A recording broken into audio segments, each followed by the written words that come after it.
அதிமுகவில் இருந்து நீக்கப்பட்ட அல்லது பிரிந்து சென்ற தலைவர்களை மீண்டும் ஒன்று சேர்க்க வேண்டும் என்று வலியுறுத்திய செங்கோட்டையனுடைய கட்சி பொறுப்புகள் அனைத்தும் பறிக்கப்பட்டிருக்கின்றன. அவர் மீது நடவடிக்கை எடுத்திருக்கிறார் அதிமுக பொதுச் செயலாளர் எடப்பாடி பழனிசாமி. இந்த நிலையில் நியூஸ் 18 தமிழ்நாடு தொலைக்காட்சிக்கு அவர் அளித்த பிரத்யேக பேட்டியை தற்போது பார்க்கலாம். பதவிகளை பறிச்சிருக்காரு எடப்பாடி பழனிசாமி. உங்களுடைய முதற்கட்ட கருத்து, உங்களுடைய ஆதரவாளருடைய பொறுப்புகளையும் நீக்கியிருக்காரு.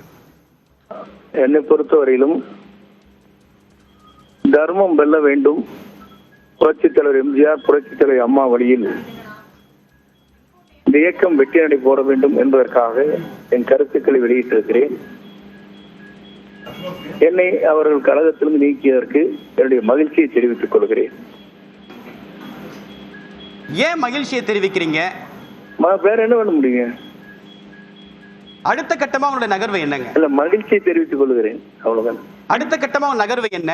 அந்த 10 நாள் கெடு இன்னும் அப்படியே இருக்கா? என்னுடைய மகிழ்ச்சியை தெரிவித்துக் கொள்கிறேன். சரிங்க. செங்கோட்டையன் மீது எடுக்கப்பட்ட நடவடிக்கை தொடர்பாக அமமுக பொதுச் செயலாளர் டிடிவி தினகரன் அளித்த பேட்டியை தற்போது பார்க்கலாம்.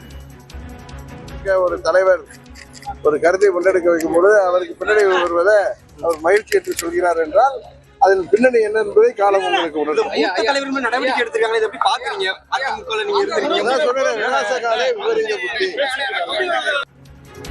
அடுத்ததாக அரசியல் விமர்சகர் திரு ரவீந்திரன் துரைசாமி நம்முடன் இணைகிறார். சார் வணக்கம். செங்கோட்டையன் மீது கட்சி பொறுப்புகள்ல இருந்து நீக்கியிருக்காரு செங்கோட்டையனை எடப்பாடி பழனிசாமி. இந்த நடவடிக்கை முதல் நாள்லேயே, ஒரு கெடு தொடங்கிய முதல் நாள்லேயே இந்த நடவடிக்கை எடுத்திருக்காரு. இந்த நடவடிக்கை உணர்த்தக்கூடிய செய்தி என்ன?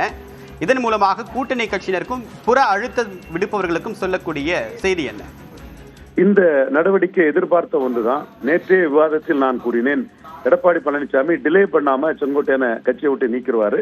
நீக்கலன்னா இந்த மாதிரி மற்ற அதிருப்தியாளர்களோட எண்ணிக்கை கூடும். அது கூடுறதுக்கு முன்னாடியே நிப்பிங் இந்த பட்டுங்கிற மாதிரி அதை கிள்ளி எறிவாருங்கிற இதை கருத்தை தான் நான் சொன்னேன். எடப்பாடி பழனிசாமியை பொறுத்தவரையில் அவர் அதிமுக அரசியலில் முதற்கட்டம் சசிகலாவையும் தினகரனையும் இழந்தார். அப்பொழுது 7 விழுக்காடு வாக்குகளை இழந்தார். ஓபிஎஸ்ஐ பயன்படுத்தி அதை அவர் எதிர்கொண்டார். அதற்கு பிறகு ஒற்றை தலைமை என்ற அடிப்படையில் செங்கோட்டையன், வேலுமணி, தங்கமணி, சி.வி. சண்முகம், கே.பி. முனுசாமி போன்றவர்களை பயன்படுத்தி ஒற்றை தலைமை என்ற அடிப்படையில் ஓபிஎஸ்ஐ கட்சியை விட்டு நீக்கினார். அதன் மூலமாக 13% வாக்குகளை இழந்தார். அதற்கு பிறகு இப்பொழுது இரட்டையிலையில் அதிமுக மட்டுமே 20 விழுக்காடு வாக்குகளை பெற்றிருக்கிறது. தேர்தல் பிரச்சாரத்தை நான் தான் முன்னின்று நடத்தினேன், இது எனது வாக்கு, எனக்காக விழுந்த வாக்கு, எனது லீடர்ஷிப்புக்கு விழுந்த வாக்கு என்ற வாதத்தை எடப்பாடி பழனிசாமி முன்வைக்கிறார்.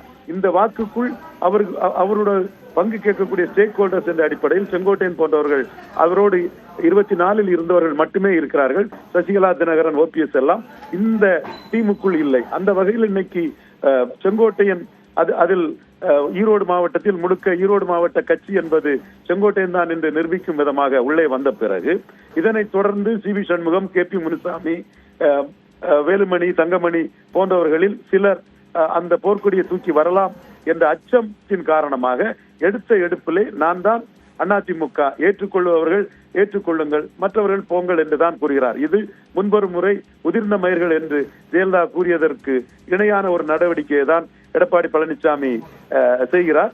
இதனால் கட்சி பலகீனப்படும், இரட்டையிலை பலகீனப்படும். ஆனால் கட்சி தலைமை எடப்பாடி பழனிசாமி நடவடிக்கைக்கு எடுத்தது அப்படின்றது நீங்க குறிப்பிட்ட மாதிரி ஒரு முளையிலேயே கிள்ளிவிடக்கூடிய முயற்சி. ஆனா இவர் ஒரு பட்டா, செங்கோட்டையன் ஒரு மிகப்பெரிய விருட்சம். அவரு பார்க்கும்போது அவருடைய சீனியாரிட்டியை நேற்றே அவர் குறிப்பிட்டு சொன்னார், அதை மையப்படுத்தி தான் அவர் பேசினார். ஸோ அப்படி எளிதாக கடந்து போய்விடும் மூலமா கட்சிக்குள்ளது என்ன தாக்கத்தை ஏற்படுத்தும்? அதிருப்தியாளர்கள் இத்தோடு எந்த விதமான கருத்தையும் நடவடிக்கை எடுக்க மாட்டாங்க அப்படின்னு சொல்லிட முடியுமா? நிச்சயமா செங்கோட்டையனுக்கு தமிழ்நாடு ஃபுல்லா நெட்வொர்க் இருக்குது. 2011ஆம் ஆண்டு கேண்டிடேட் எல்லாம் செலக்ட் பண்ணி ஜெயலலிதா அம்மையாரிடம் கொடுத்தது செங்கோட்டையன் தான். கடைசி நேரத்தில் மாறுதல் ஏற்பட்டாலும் செங்கோட்டையன் தான் அதெல்லாம் கரெக்ட் பண்ணி கொடுத்தாரு. நீண்ட நெடிய அரசியல் வரலாறு இருக்கிறது. தமிழக அளவிலே சசிகலா வெர்சஸ் செங்கோட்டையன் என்று பார்க்கப்பட்டார். அதற்கு பிறகு ஜெயலலிதாவே தனக்கு போட்டியாளராக வந்து விடுவாரோ என்று செங்கோட்டையனிடம் பதவியை பறித்த நிகழ்வுகளும் உண்டு. இன்றைய தினமும் செங்கோட்டையன் பன்னீர்செல்வம் வெளியேறிய போது எடப்பாடி பழனிசாமிக்கு பக்கபலகமா நின்றது செங்கோட்டையனும் மற்ற லோக்கல் லீடர்ஸும் தான். அந்த வகையில செங்கோட்டையனுக்கு உள்ளுக்குள்ள பெரிய அளவு ஆதரவாளர்கள் இருக்கிறார்கள். இப்பொழுது முதற்கட்டம் ஈரோடு மாவட்டத்தில் நான் தான் ஈரோட்டில் அதிமுக, எடப்பாடி இல்லை என்பதை செங்கோட்டையன் தெளிவாக நிரூபித்துள்ளார். இதோட தாக்கம் பக்கத்து தொகுதிகளிலும் கண்டிப்பாக இருக்கும்.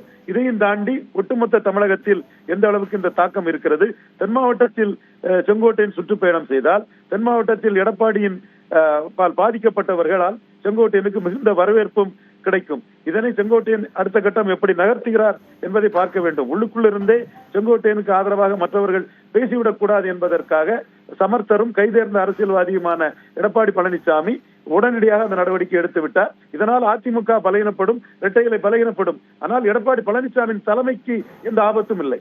இப்ப செங்கோட்டையனை பொறுப்பில் இருந்தா நீக்கியிருக்காரு. பொறுப்பில் இருக்கும் போதே தன்னுடைய கருத்துக்களை பகிரங்கமாக சொன்ன செங்கோட்டையன் இப்ப எல்லா பொறுப்பையும் நீக்கியிருக்காரு. இனிமேல் என்னை தடை பண்றதுக்கு எதுவுமே இல்லை. ஒரு சாதாரண தொண்டனாக கருத்து சொல்லக்கூடிய எல்லா உரிமையும் அவருக்கு இருக்கு. இனிமேல் அவர் நியூஸ் 18 தமிழ்நாடுக்கு ஒரு பேட்டியை கொடுத்திருக்காரு, பிரத்யேக பேட்டியை கொடுத்திருக்காரு. பொறுப்புகள் வந்து நீக்கியது மகிழ்ச்சி, தர்மம் வெல்லும் அப்படின்ற நிலைப்பாட்டில் இன்னும் உறுதியா இருக்காரு. என்ன பிளான் ஒரு முன்பு இருக்க வாய்ப்பு இருக்கு?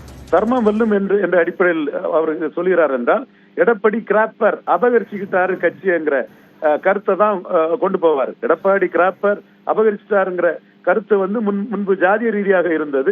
இப்பொழுது வந்து அந்த ஜாதிக்குள்ள இருந்து அந்த குரல் வரக்கூடிய அளவுக்கு செங்கோட்டையின் குரல் இருக்கும். எடப்பாடி கட்சியை அபகரித்துக் கொண்டார் என்ற பிரச்சாரத்தை தான் செங்கோட்டையன் தொண்டரிடம் முன்னெடுப்பார். இதை அபகரித்துக் கொண்டு வாரிசு அரசியலாக யாரிடமோ திருப்பி கொடுப்பதற்கான முன்னெடுப்புகளை தான் எடப்பாடி செய்கிறார் என்பதுதான் செங்கோட்டையனின் தாக்குதலாக இருக்கும் என்று கருதுகிறேன். கட்சிக்குள்ள தலைமையை எதிர்க்காம ஒரு மாற்று கருத்தை வைப்பதன் மூலமாக இந்த நடவடிக்கைக்குள்ளாகிறது அப்படின்றது சட்ட ரீதியா அப்படி செல்லும். அதிமுக தலைமை எடுத்திருக்கக்கூடிய நடவடிக்கை தொண்டர்கள் மத்தியில் எப்படி எதிரொலிக்கும்?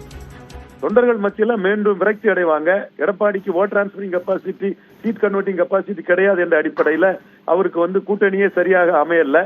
இனிமேலும் கூட்டணி அமைவதற்குள்ள வாய்ப்புகள் வந்து அவருக்கு குறைவுதான். பட் அந்த எந்த சூழ்நிலை எப்படி வந்தாலும் கட்சியை தான் கைப்பற்றி கொண்டு அரசியல் அரங்கத்தில் நகர வேண்டும் என்றுதான் கருதுவாரு. இன்னும் சொல்ல போனால் தன்னுடைய 2வது இடத்திற்கு சிக்கல் வந்துவிடுமே என்ற அடிப்படையில் தான் அண்ணாமலை மூன்றாவது அணியாக 18% எடுத்த அண்ணாமலை 4வது வந்தவரை முன்னிறுத்தி எடப்பாடியை 3வது தள்ளிவிடுவார் என்ற அச்சத்தின் அடிப்படையில் தன்னுடைய 2வது இடத்தை தக்க வைத்துக் கொள்வதற்கு தான் 24லும் 26லும் கூட்டணி இல்லை, 29லும் கூட்டணி இல்லை, 18% கிறிஸ்டின் முஸ்லீம் வாக்குகள் மைனஸ், தமிழ்நாட்டுக்கு பாஜகவாலும் காங்கிரஸாலையும் எந்த பலனும் இல்லை என்று சொன்ன எடப்பாடி பழனிசாமி தன் நிலைப்பாட்டை மாற்றி பாஜக கூட்டணிக்கு வந்திருக்கிறார்.